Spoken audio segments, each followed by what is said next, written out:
A new United Nations scientific report says cutting down trees is making the world hotter and hungrier.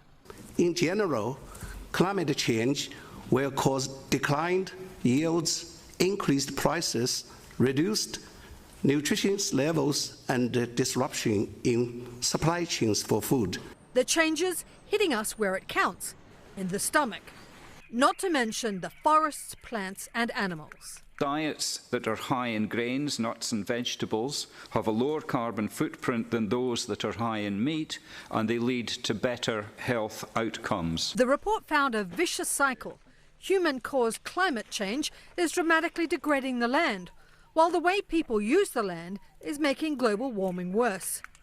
On a positive note, the scientists said if people change the way they eat, grow food and manage forests, it could help save the planet from a far warmer future. Just on the diets, I should absolutely emphasise that IPCC does not recommend people's diets. That is very clear. The words are chosen very carefully.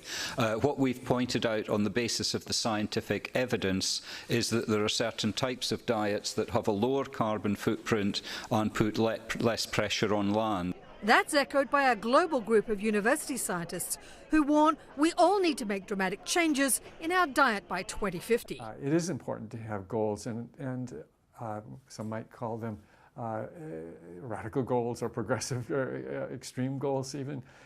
But if we don't move strongly in that direction, the kind of planet that we will turn over to our children will be a seriously degraded planet with unhealthy populations. And that's not the kind of world I want my grandkids to be living in.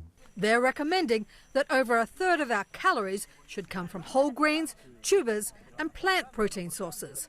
A more sustainable diet, good for both the planet and its people. Tracy Brown, Associated Press.